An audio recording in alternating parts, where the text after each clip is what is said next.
Halo Sobat Matik, kembali lagi di podcast Batik, podcast bareng Matik. Yeay. Di sini aku Muhammad Radinwar selaku moderator podcast Batik pada kali ini, dan aku nggak sendirian. Di sini ada ditemani sama dua mahasiswa keren, mahasiswa baru angkatan 2024. Mungkin kita bisa kenalan langsung aja ya, dari sebelah kiri dulu mungkin. Halo semuanya, kenalin nama aku Miftah Rizky Fadila, bisa dipanggil Miftah atau Dila. Dan asal aku dari Kebumen, aku dari Matik 24. Halo Dila. Halo Kak Farhan. Oke, kalau sebelah kanan kita yang ganteng nih. Halo semuanya, kenalin nama aku Aditya Ditama Satrio, bisa dipanggil Satrio. Aku asal dari Tangerang Selatan. Aku dari anak Matik juga. Kita kali ini akan berbicara dengan mahasiswa baru angkatan 2024, teman-teman. Yang dimana kedua dari Dila dan Satrio ini bukan berasal dari Purwokerto asli. Nah, kita pengen tahu nih, kita pengen tanya-tanya terkait pendapat mereka kuliah di Purwokerto dan juga di jurusan matematika. Oke, mungkin aku mau tanya langsung aja kalian pertama. Kan kalian berasal dari luar Purwokerto nih, ya kan?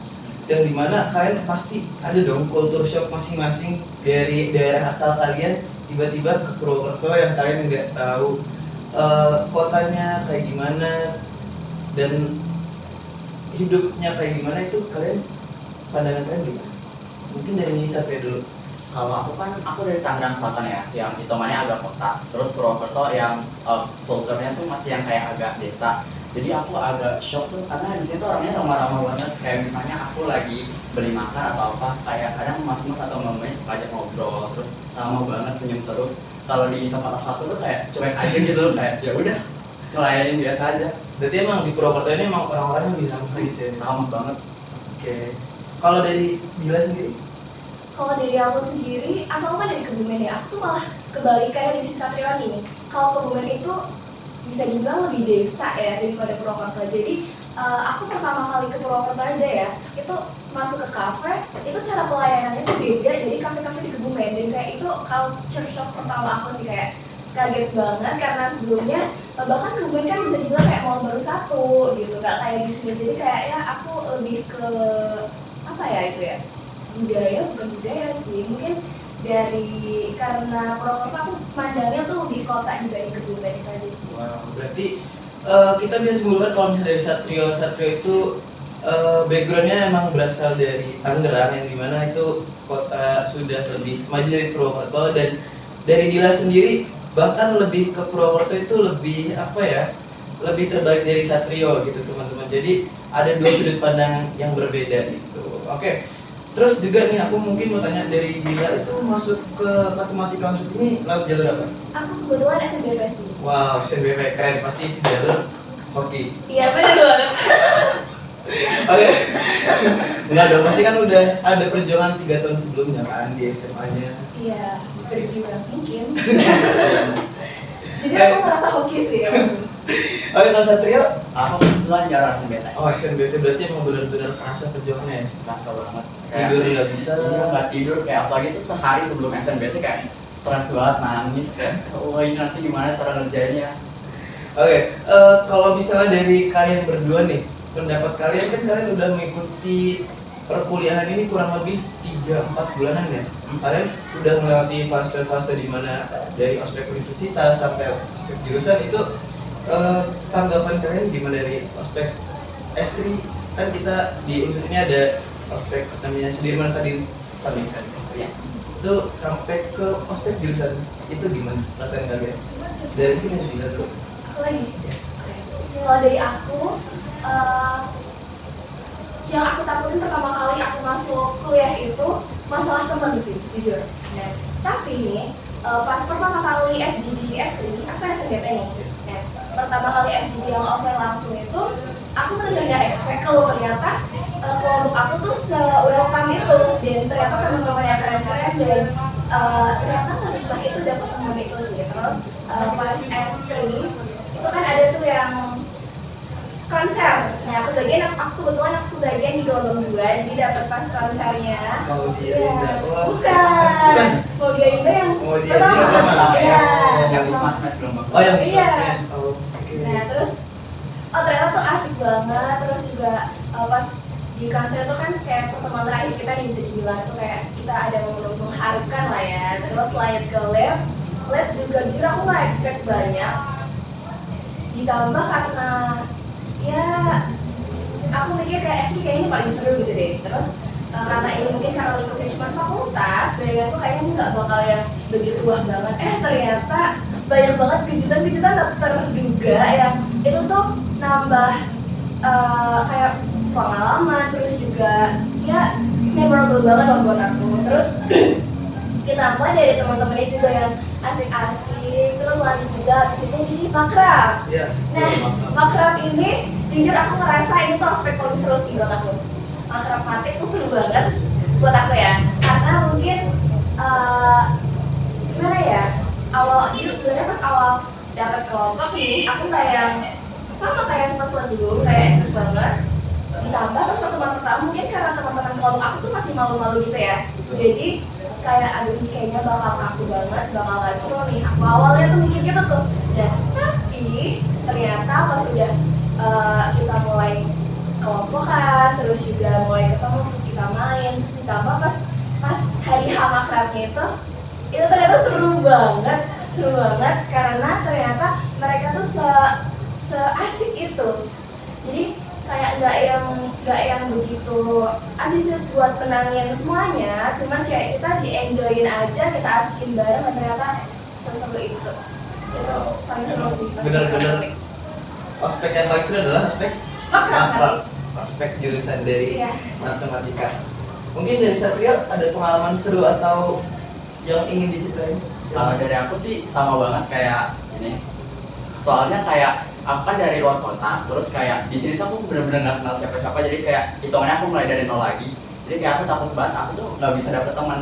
Terus pas S3 agak sial, soalnya pas hari pertama tuh kayak pas FGD pertama kayak temen-temennya tuh diem semua, kayak bener-bener diem. Jadi aku kayak ya Allah ini apa sih, aku pengen pulang aja balik ke Tangsel. Terus jadi kayak astaga, apa ini salah jurusan, salah apa, salah kampus. Terus ya udahlah, itu kayak agak stres dikit-dikit gitu. Terus ternyata pas udah jadi kedua, pas kita udah mulai bikin papan, ternyata temennya tuh seru-seru banget. Jadi kayak masih awal lah ya, jadi kayak malu-malu gitu. Jadi kayak menurut aku Astri ya pengalaman yang seru banget. Apalagi aku juga dapet gelombang kedua, itu kayak bener-bener memorable banget. Kayak kita nyanyi-nyanyi bareng pas lagi konser. Berarti kalian satu gelombang yang sama ya di hari kedua ya? Tapi nggak tahu kita. Mungkin ketemu cuman Beda tahun kan. Kalau Satria kelompok? Aku kelompok 146. 146. Iya, Kalau 146. Aku 112. Wah, lumayan Jauh. beda ya. Terus lanjut ke lab. Aku juga nggak expect banget sama lab, soalnya menurut aku ya, aku pertama kali itu dapet pendamping kayak menurut aku kayak ya Allah pendampingnya kayak gini banget. Soalnya kayak ya gimana ya gitu. Tapi kayak ternyata pendampingnya malah yang asik. Jadi kayak ngerangkul banget sama anak-anaknya. Terus kayak kalau kamu kan makrab yang paling seru, kalau menurut aku lab yang paling seru sih. Saya kayak sama teman-temannya kayak bener-bener klop banget. Terus kan kalau lab tuh kayak bener-bener capek bareng, panas-panasan bareng. Jadi aku tuh lebih dapet feel-nya sama teman-teman yang di lab. Jadi kayak capek bareng, menunggu bareng, ngaruh bareng, gitu-gitulah. Terus kayak seru-seru banget sih di lab. Apalagi kan ada semi bama juga. Ya, Kita ikut tampil, terus ngeliat penampilan dari UKM-UKM lain. Jadi menurut aku lab seru banget. Tapi makrab juga gak kalah seru. Makrab juga kalah seru. Misalkan kayak kita nginep bareng, terus kayak kapan lagi kita bisa kayak nginep di kayak villa gitu. Terus kayak dingin banget, kayak literally dingin banget, apalagi pas hujan kayak aku kedinginan banget gitu. Terus kayak acaranya pas makrab juga seru banget, apalagi yang ada talent yang kayak drama India, pakai belakang iya, apa betul. sumpah itu lucu banget. Oke, jadi kalau buat yang belum tahu, itu di ospek di bagian makrab itu ada namanya Banyumasan. Banyumasan itu perkenalan budaya dari Banyumas sendiri. Karena kita tinggal di Purwokerto, kita harus juga mengenal lebih dalam dari budaya yang ada di Banyumas, khususnya di Purwokerto. Oke, emang tadi menurut aku ospek-ospek dari S3 sampai makrab emang gak kalah seru ya. Emang ada poin-poin di mana kalian tuh dapat feel-nya, kalian dapat kesenangannya di salah satu aspek tersebut. Oke, selanjutnya nih, kan kalian udah tadi kan kalian sama-sama ada yang dari SNBT, ada yang dari SNBP. Nah, itu boleh dong diceritain pembelajaran pengalaman kalian gitu. Ketika kalian mau masuk ke sini, kalau kesahnya apa, kalian perjuangannya kayak gimana? Mungkin bisa diceritain mungkin dari Satrio dulu. Kalau dari perjuangan aku sebenarnya kayak belajar SNBT tuh kayak lebih seriusnya abis udah kepak SNBP. Jadi kayak sebenarnya aku masih ngarep di SNBP nih. Jadi kayak ya Allah keterima dong. Terus jadinya malas-malasan belajar SNBT. Ternyata merah itu kayak down banget. Terus kayak ya udah baru kayak sehari 3 hari baru aku bisa bangkit lagi terus aku belajar tentang SNBT. Itu kayak benar setiap malam aku tuh belajar. Terus kayak sebenarnya ini matematika konsep pilihan kedua aku. Tapi nggak apa aku Yang pertama masih ditengok. Yang pertama teknik metalurgi UDI. Oh, Agak jauh ya dari teknik ke matematika, tapi ya, aku pilihnya itu dan keterimanya di sini nggak nyesel sih. Saya kayak di sini lingkungannya bagus, teman-temannya juga bagus, terus kayak ya gitu deh. SNB itu tuh benar-benar fase tersiras, fase tersulit dalam hidup aku. proses Untuk tidak saat ini. mengkhianati hasil. Oke, mungkin dari Dila. Kalau dari aku ya, jujur aku nggak yang begitu berharap di SNBP, justru aku tuh malah udah siap-siap ikut UTBK.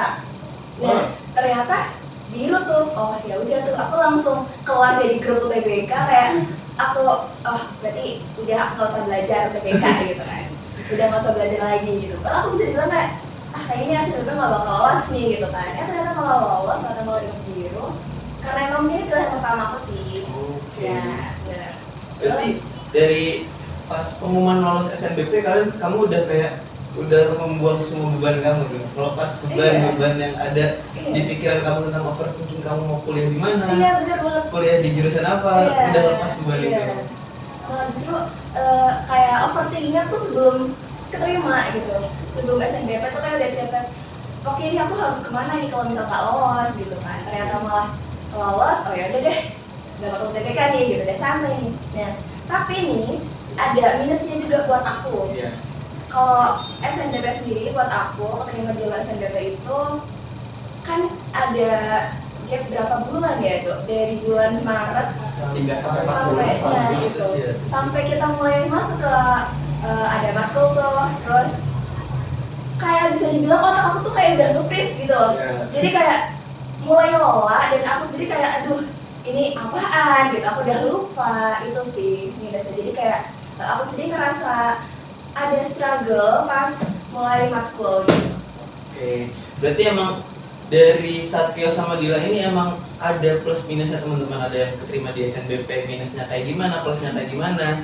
Satrio di SNBT ada plus minusnya juga, sama-sama nggak kayak lebih diunggulkan SNBP, nggak lebih diunggulkan SNBT, itu ada plus minusnya.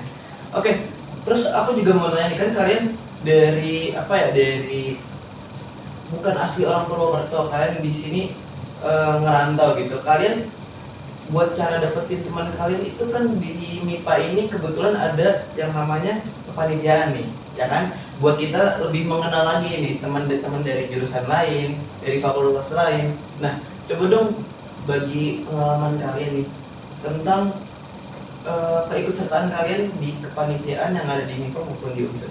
Mungkin dari Dila dulu.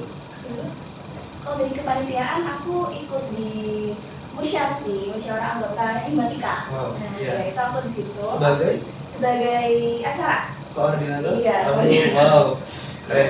Itu aja sebenarnya aku tuh nggak yang expect banget keterima, karena waktu aku interview sendiri, di hari aku interview, itu yang mau interview acara tuh banyak banget. Nah itu aku udah kayak, ini kayaknya aku nggak bakal lolos nih, aku udah mikir kayak gitu. Makanya di situ, terus aku kayak udah bikin plan lain, kayak aku tuh nggak bisa kalau cuma belajar kuliah aja, aku harus cari kegiatan lain, dan di situ aku berani diri buat daftar intern BEM. Iya. Nah ternyata dan di BEM pun aku kayak mikir kayaknya aku daftar yang tinggi aja deh sekalian, setidaknya kalau misal keterima aku nggak nyesel dapat pengalamannya, dan kalau misal nggak keterima kayak ya udah gitu, kayaknya aku juga nggak bakal keterima. Di situ juga aku udah kayak mikir kayaknya nggak bakal keterima nih, ternyata jebret lolos dua-duanya. Di BEM, Univ atau MIPA? BEM sini, BEM BEM BKN, fakultas, BEM ya. fakultas. Oke, di kementerian? kesekretariatan. Oh, keren. Berarti lolos di internship BEM KMIPA sama di ikut kepanitiaan musyawarah anggota. Iya. Keren. Kalau Satria sendiri? Kalau aku sendiri buat kepanitiaan aku ikut di Disnatalis FMIPA yang ke-10. Aku itu di situ jadi divisi humas. Jujur aku juga gak nyangka sih aku bakal keterima. Soalnya kayak yang interview juga lumayan banyak. Terus kayak menurut aku pas wawancara tuh aku jawabnya kayak agak kurang gitu. Jadi aku bingung kenapa bisa keterima juga, soalnya kayak di sana kan udah batch yang kedua ya, jadi kayak lebih dikit lah gitu. Jadi aku kayak, oh aku merasa bersyukur bisa terima di sana FIPA. Oke, berarti Terus aku juga ikut itu sih internship juga. Oh, internship Ya, di internship mana? FIPA. Aku Kementerian Literasi. oh literasi. Berarti sekarang kamu juga di SAT baru aja di Tasya Kuren ya? Iya, hari ini. Tasya Kuren. Keren. Terus nanti ada maupun Malam di tanggal 26. 26. Ya. Oke. Berarti dari kalian berdua kan nggak harus apa ya? Kalian udah merantau di sini, kalian jauh-jauh ke sini, kalian nggak menyia-nyiakan kesempatan yang ada kan? Nggak harus tentang akademi, kalian juga harus mempunyai relasi yang diwadahi oleh kepanitiaan yang ada gitu.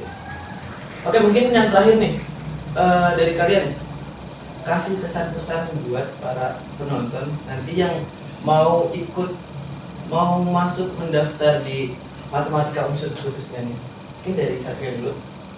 Kalau dari aku, kalau kalian dari SMA-nya sudah matematika, terus mau lanjut ke matematika, pikirin dulu. Soalnya kayak beda banget, nggak beda banget sih, kayak masih ada yang nyambungnya, tapi kayak beda lah. Udah gitu kayak nanti kalau udah semester 2, 3, 4, 5 itu pasti udah kayak beda banget dari yang SMA, kayak udah di luar nalar. Tapi kayak sebenarnya seru kalau kalian suka kayak yang tentang logika atau apa gitu-gitu, cocok banget buat masuk matematika. Lagi di matematika unsur, itu mah juga bagus. Dosen-dosennya baik, terus kalau ngajar juga enak. Oke, kalau mungkin kalau dari Dila. Kalau dari aku, daftar matik unsur guys, kayak karena emang dosen-dosennya tuh baik-baik banget dan aku kayak, oh walaupun pas awal kayak kena struggle ya, kayak aduh aku mulai lelah nih ini apa, itu emang karena dari aku sendiri, cuman kalau dari pembelajarannya itu oke banget, terus cocok banget emang buat kalian yang suka mikir logis, buat yang emang karena emang di matik ini kan harus dipakai banget nalarnya ya, dan itu seru sih kalau kalian udah paham konsepnya itu ternyata asik guys. Jadi daftar matik unsur. Oke, jangan lupa daftar matematika unsur. Mau di jalur SNBP, SNBT mandiri, pilihnya di matematika unsur. Oke, mungkin itu aja keseruan kita pada podcast kali ini.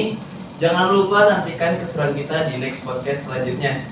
Dari kita cukup, dari Satria cukup, dari Dila cukup. Oke, sekian aja dari kita. Jangan lupa like, comment, and subscribe channel YouTube Himatika Unsur. Sekian dari kita. Dadah. Dadah.